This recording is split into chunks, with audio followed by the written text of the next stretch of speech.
I thought it would be fun to jump back to the past and forward to the future with Kenner toys. To be young again and play with realistic toys.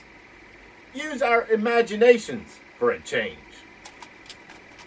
Hi, I'm Logan, the 64th Gear Jammer Skeele, and this is Toy Talk. I have previously talked about many other toy manufacturers like Revell, AMT, Matchbox, and Monogram, to name just a few. Please see my channel or click on the links below to go on and see those videos. Today, I want to step into the past to Jurassic Park, then jump through time, passing the fantastic replicas of DCP's Peterbilt and Kenworth trucks, to the future with Star Wars, made by Kenner. Remember, we had to use our imagination and imagine the jungle environment of the Jurassic period and step into an imaginary world of Jurassic Park, complete with dinosaurs roaming around, or travel to the future to an advanced civilization on worlds galaxies away with Star Wars. You have to admit that playing with toys was good fun. We could actually pick up the toys and play with them. Let's begin our adventure in imagination with the origin of Kenner toys. Founded in 1946 by brothers Albert, Philip, and Joseph L. Steiner, but not named after any of them. It was instead named after Kenner Street, the street where the original corporate offices were located in Cincinnati, Ohio. Kenner manufactured all manner of toys. Little did the brothers know when they started that their company would become a leading force in the American toy industry. Throughout Kenner's growth and development, Kenner made many innovations in toys and advertising. Kenner was the first toy company to use television to market their toys across the nation. You remember the TV series, The Captain Kangaroo Show? Well, Kenner was one of the first sponsors of that show. Kenner introduced its corporate mascot in 1960, the Kenner Goonie Bird. This mascot would be used in both its company logo, "It's Kenner, it's fun," and TV ads, in both animated form and puppetry. Kenner was purchased by General Mills in 1967. That was a short-lived union as General Mills merged its Rainbow Crafts division into Kenner, bringing Play-Doh into the Kenner product line. In 1985, General Mills would spin off both its Kenner and Parker Brothers toy divisions to form Kenner Parker Toys, Inc. The following year, Kenner Parker sold off its Lionel Trains division. Kenner Parker was acquired by Tonka in 1987.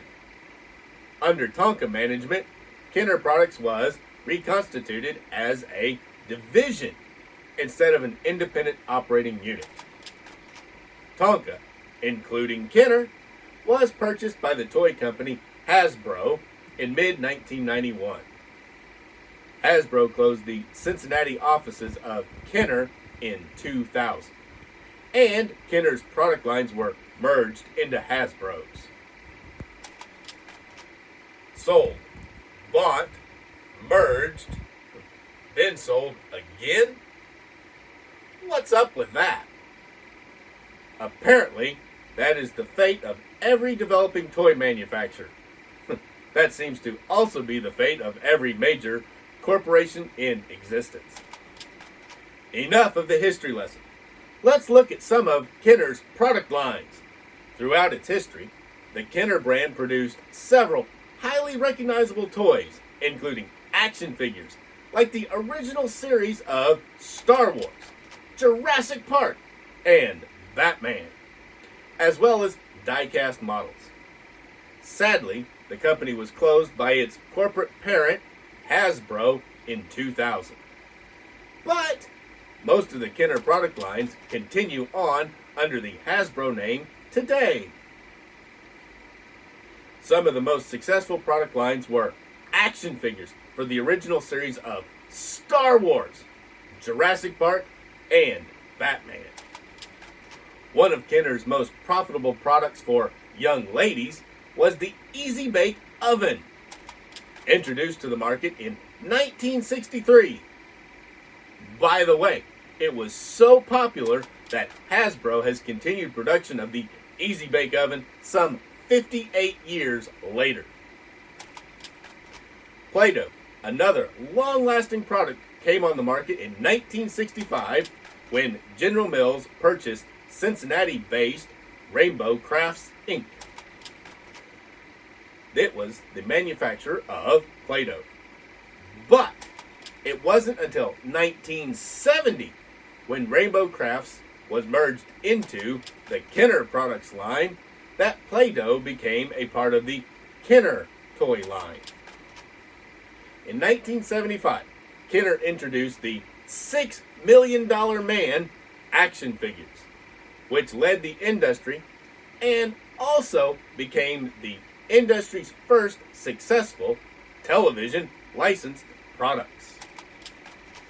No doubt, the most famous product line was introduced in 1977 when Kenner Products negotiates a license for Star Wars property, which goes on to become the company's most powerful toy success.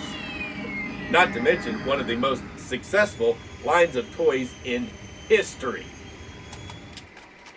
1986 comes along, and Kenner Products introduces real Ghostbusters action figures late in the year.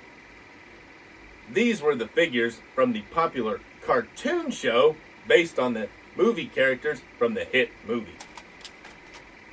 1990, Kenner's productive ties to the entertainment industry paid off again with the successful introduction of the Batman line of toys, which Hasbro is still making today. 1993, my favorite Kenner products come with DINOMANIA, as Spielberg's Jurassic Park became the highest grossing movie of all time. Kenner's Jurassic Park line became the talk of the toy industry. The success of Kenner product lines continues on only under a new name, Hasbro. How many of these Kenner products did you have growing up? Or do you still have some as collectibles? Let me know which ones down in the comments. If you've enjoyed this video, please give it a big thumbs up and subscribe to my channel for more videos like this. Also, please go on and sponsor me on my Patreon page to help keep this channel going.